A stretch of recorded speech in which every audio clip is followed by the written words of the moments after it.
Praise Lord everyone. प्रभु के जिंदा और जलाली नाम में आप सभी को जय मसीह की। आज हम मनन करने जा रहे हैं गलातियों 6 और उसकी 7 आज से लेकर 10 तक। हम मनन करने से पहले एक स्टोरी सुनेंगे और इस स्टोरी मैं आपको इस तरह से सुनाना चाहती हूँ कि दो दोस्त हुआ करते हैं और दोनों में बहुत अच्छी दोस्ती होती है। और एक उसका दोस्त जो था वो थोड़ा सा गरीब होता है, तो वो जो है वो मक्खन बेचता है, और जो दूसरा दोस्त होता है उसकी ग्रोसरी की दुकान होती है। और तब जो मक्खन बेचता है उसको अपनी अपनी ज़रूरत के हिसाब से वो अपने मक्खन को देता है, और वो फिर उसके बाद उसे जो उसको चीनी चाहिए थी, जो सामान चाहिए था, उस तोल के हिसाब से वो उसको ले लेता है। लेकिन वैसे ही उन दोनों के बीच में चलता रहा। वो ऐसे जब वो मक्खन लेके आता था वो उसको देता था अपनी ब्रिक, और वो उसके बदले से जिसको चीनी की ज़रूरत होती थी, तेल की ज़रूरत होती थी, वो उस हिसाब से अपना सामान उसके बदले दे देता था। और उनके बीच में इस तरह से चीज़ों का लेन-देन होता रहता था और बड़ी ईमानदारी से। लेकिन एक बार जब ऐसा हुआ कि उसने एक बार सोचा, उसके दोस्त ने, कि मैं तौल के देखता हूँ कि मेरा दोस्त जो मक्खन रोज़ लेकर के आता है, वो सही देता है, या फिर मैं सामान ज़्यादा तो नहीं देता, मैं चीनी ज़्यादा तो नहीं देता उसके बदले, और वो मुझे मक्खन देता है। कहीं ऐसा तो नहीं कि मक्खन कम देता है और मैं चीनी उसको ज़्यादा दे देता हूँ, कहीं वो कम करके लाता हो। तो फिर वो कहता है कि मैं आज इसको तौल के देखता हूँ। और वो जब तौल के देखता है तो मक्खन कम दिखाई देता है। वो कहता है कि देखो, मैं तो बराबर से देता हूँ, और लेकिन आज मेरे दोस्त ने मुझे मेरे संग चीट किया है, मुझे धोखा दिया है, और आज उसने ये मुझे प्रूव कर दिया कि मतलब हर इंसान ही धोखेबाज होता है, और वो किसी पे हम भरोसा नहीं कर सकते। जैसा कि बाइबल कहती है कि तू अपने मित्र पर भी भरोसा मत करना। तो वो फिर कहता है कि मैं, अब वो जैसे ही आएगा तो मैं उससे सवाल करूँगा, उससे पूछूँगा कि तूने मेरे साथ ऐसा क्यों किया? मैंने तुझ पे इतना भरोसा किया, इतना विश्वास किया मैंने कि तू मेरा दोस्त है और तू मेरे संग कभी चीट नहीं कर सकता। कोई भी कर सकता है लेकिन तू मेरे संग कभी चीट नहीं कर सकता। और वो इस तरह से जब उसका दोस्त आता है तो वो उससे बोलता है कि दो मैं तुमसे बहुत ज़्यादा नाराज़ हूँ। वो कहता है कि क्या हुआ? कि मैं तुमसे बहुत ज़्यादा नाराज़ हूँ, तुमने मेरे साथ में धोखा किया। उसने कहा, कैसे? मैंने कैसे धोखा दिया तुम्हें? कि जब तुम ये मक्खन की ब्रिक लेकर के आते थे और मैं इसके बदले तुम्हें चीनी तौल के दिया करता था, और इसके बदले लेकिन आज मैंने जब देखा कि मैं इसको तौल के देखता हूँ, तो उसका वेट जो है मेरी उसका तुम्हारा कम दिखाई दिया। उसने बोला कि ऐसा नहीं है भाई, जब मैं आपसे चीनी लेके जाता था तो मैं जो जो चीनी लेके जाता था मैं उसको नाप के दिखता था, और जो जिस नाप से वो ब्रिक होती थी मैं उसी से ये नाप के आपको मक्खन दे देता था। तो वो बहुत ज़्यादा शर्मिंदा हो जाता है। वो कहता है कि क्योंकि वो धोखा वो ही कर रहा था, है ना? वो ही चीनी कम दे रहा था। तो उसने लेकिन अपनी गलती को समझा कि हाँ, कि जब हम किसी को धोखा देते हैं, है ना? तो हम उसके ज़िम्मेदार खुद होते हैं, है ना? हमें अपने आप को परखना चाहिए, अपने आप को जाँचना चाहिए कि हम किसी को धोखा देते हैं, तभी कोई इंसान हमें धोखा देता है। तो हमें अपने आप पर, अपनी सोच को और अपने अंदर को हमें ये बिठाना चाहिए कि हम किसी को धोखा ना दें। और जिस तरह से वचन कहता है, गलातियों की पत्री उसका 6 अध्याय उसकी 7 आयत में लिखा है, धोखा न खाओ, परमेश्वर ठट्टों में नहीं उड़ाया जाता, क्योंकि मनुष्य जो कुछ बोता है वही काटेगा, है ना? जो कुछ भी उसके दोस्त ने जैसा बोया और वही उसने काटा। पहले उसने उसके लिए कम करता गया चीनी, और वो जब वो लेकर के आया तो उसने बोला कि भाई, मेरे पास तो कोई तराजू नहीं है, मेरे पास तो कोई वो नहीं है साधन कि मैं तुम्हें नाप के दे दूँ, इसलिए मैं जिस चीनी को तुम मुझे देते थे उसी नाप से मैं आपको मक्खन दिया करता था। तो वो उस चीज़ को, अपनी गलती को समझा, और वचन कहता है कि धोखा ना खाओ, परमेश्वर ठट्टों में नहीं उड़ाता। और हम परमेश्वर की बातों को ठट्टों में उड़ा देते हैं, है ना? परमेश्वर की बातों को हमें वचन से समझाता है तो हम उसको मजाक में बताते हैं। किसी को वचन रूपी ज्ञान है तो वो कह रहा है कि तुम इस चीज़ को मत खाओ, तो हम क्या कहते हैं कि तू तो बड़ा नया ईसाई हुआ है। हम इस तरह के शब्दों का यूज़ करते हैं ना, कि तू नया ईसाई हुआ है, तूने अभी अभी क्या कुछ नहीं देखा। अगर परमेश्वर कहता है कि अगर तुम्हारे नए जो भाई हैं तुम्हारे विश्वास में आते हैं, तुम उनको और बढ़ाओ, तुम उनको और सिखाओ, वचन रूपी उन्हें ज्ञान दो, उनको निराश मत करो, है ना? इस तरह से मत बोलो। तुम उसकी बात को तुम ठट्ठों में, खुदा ने अपने तोड़े का यूज़ किया, जिस तरह से उसने तोड़े का यूज़ किया मत्ती में, कि उसने सबको अलग-अलग तोड़े दिए हैं। उसने किसी को 5 दिए, किसी को 2 दिए और किसी को 1 दिया। और उसने जो 2 थे उन्होंने अपना हिसाब अच्छा दिया, लेकिन एक ने क्या करा, उसको दबा दिया मिट्टी में, कि उसने बोला कि मैं जानता था कि तू कैसा है, तू जहाँ नहीं बोता वहाँ से बटोरता है।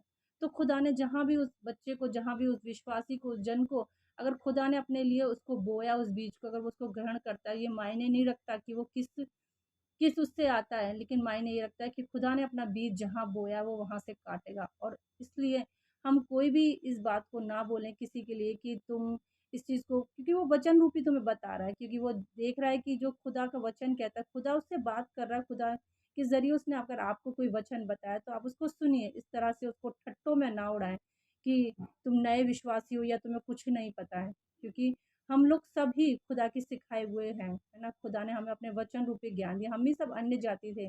जिस तरह से यहूदी लोग अपने आप को वो समझते थे, वो उनके यहूदी लोग जो सामरियों के प्यालों से नहीं पिया करते थे, लेकिन खुदा ने उनको भी अपने रूप से, अपने अंदर से उनको भी ब्लेस करा, उनको भी चुना और सामरी स्त्री से भी उसने बातें करी। तो हम सब खुदा के लोग हैं और हम एक ही देह हैं। अगर हम किसी की लिए कुछ भी गलत बोलते हैं तो हम अपने शरीर पर लानत ला कर आते हैं। हम अपने शरीर पे हम सोचते हैं कि हमने किसी के लिए बोला, लेकिन खुदा कहता है कि तुम एक शरीर हो और तुम किसी को भी कुछ गलत नहीं कर सकते।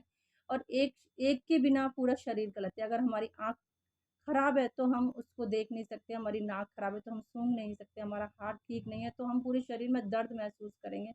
तो वो पूरा शरीर है और तुम किसी के लिए, किसी भी अंग के लिए गलत नहीं बोल सकते अज़ीज़ों।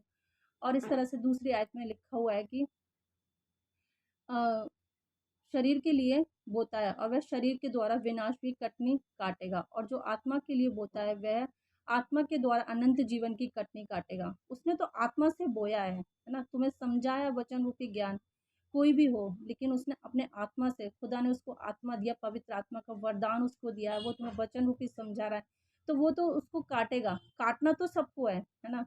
जो भी हम बोते हैं उसको काटना तो सबको है। जैसा तुम बीज बो रहे हो, तुम जंगली बो रहे हो तो तुम्हारे अंदर जंगली ही फल लेकर के आएगा वो।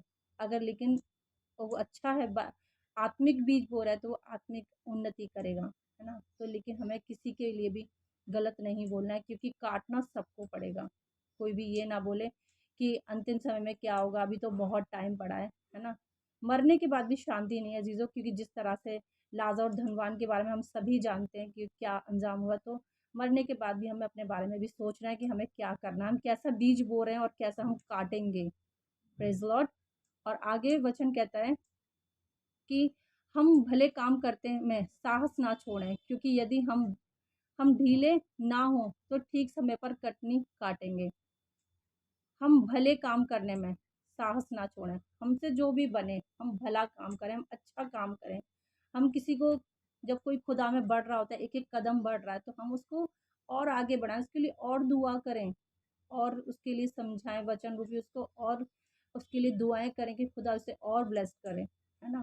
उसके उसको साहस दें और कि है ना बेटा, तुम और कर सकते हो, तुम अच्छे से अच्छा, खुदा ने तुम्हें चुना है, खुदा ने तुम आगे पढ़ते रहो, तुम वचन रूपी ज्ञान लो, परमेश्वर से बातें करो, खुदा तुमसे बात करेगा, है ना? लेकिन हम इस तरह से नहीं कर सकते कि हम किसी को भी, उसको जब वो आगे बढ़ रहा है तो हम उसको अलग तरीके से ट्रीट करें, अलग तरीके से बोलें, क्योंकि खुदा का वचन कहता है कि हम भले काम करने में साहस ना छोड़ें, है ना? हम अच्छे काम करते रहें अपने, और हम ये ना सोचें कि हमने अच्छा काम कर दिया तो, और हम सबके सामने इस चीज़ को बताएँ कि मेरे द्वारा ये चंगाई पाया, मेरे द्वारा ये शिफ़ा पाया। ये तो खुदा का काम है, खुदा अपने द्वारा, उसके नाम से चंगाई होती है अ अज़ीज़ों। लेकिन ये है कि हम अपना नाम करने लग जाते हैं, है ना? हमने कुछ अच्छा किया, खुदा ने हमें एक अच्छी जगह पर बिठाया, हमें अच्छे वचन में हमें सिखा रहा है वो, और उसके द्वारा से लोग नया जीवन प्राप्त कर रहे हैं। तो हमें अपनी बढ़ाई नहीं करनी है, हमें साहस करना और नए-नए कामों को करते रहना है। जिस तरह एक पंखा चलता रहता है और वो सिर्फ़ घूमता है, चलता है, और हम अगर वो कहे कि मैं चलता रहता हूँ सारे दिन, तो हम उससे क्या कहेंगे कि भई तुम्हारा काम ही है चलना और तुम्हें घूमना है, अगर तुम नहीं चलोगे तो हम तुम्हें फेंक देंगे, है ना? तो इस तरह से ही हम जब साहस करते हैं, हम अच्छे काम करते हैं, हम भले काम करते हैं, तो हम उसको छोड़े नहीं और अपने गाने ना गाएँ कि हमने, हमारे द्वारा से ये हुआ, हमारे द्वारा से वो हुआ, हमारे द्वारा से वो चंगाई पा गए, हमने दुआ करी तो ऐसा हो गया, ऐसा नहीं है। प्रभु की महिमा हो, प्रभु के काम है। जब जब यीशु मसीह भी चंगाई और शिफ़ाई देता था, तो वो भी किसी से नहीं कहता था कि, वो हमेशा ये कहता था कि ज यहाँ पर जो हुआ वो किसी से ना कहना। वो गुप्त रूप से परमेश्वर का काम करता था, अपने पिता का काम करता था। जी, तो इस तरह से, और आगे वचन कहता है कि समय पर कटनी काटेंगे, है ना? समय पर, और जब समय आएगा तो कटनी होगी। और परमेश्वर पूछेगा, खुदा पूछेगा तुमसे कि तुमने क्या-क्या अपने मुँह से निकाला था? क्या-क्या तुमने शब्द निकाले थे अपने मुँह से? तुमने ऐसा बोला और वो उस तुम्हारा लिखा जा रहा है और वो उसका जवाब परमेश्वर तुमसे माँगेगा। तुम कहोगे नहीं वो तो मैंने ऐसे ही मज़ाक में बोल दिया था। मैंने तो ऐसे ही मज़ाक में मैं भूल गया था।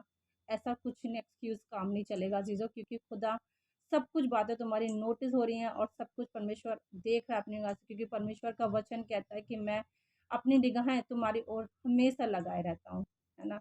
कि तुम चाहे पाताल में चलाओ, चाहे ज़मीन में चले जाओ, चाहे आसमान पे, चाहे कहीं पे भी छुप जाओ, चाहे लेकिन खुदा हमारे लिए अपनी आँखों को खोले रहता है और हमें देखता रहता है वो।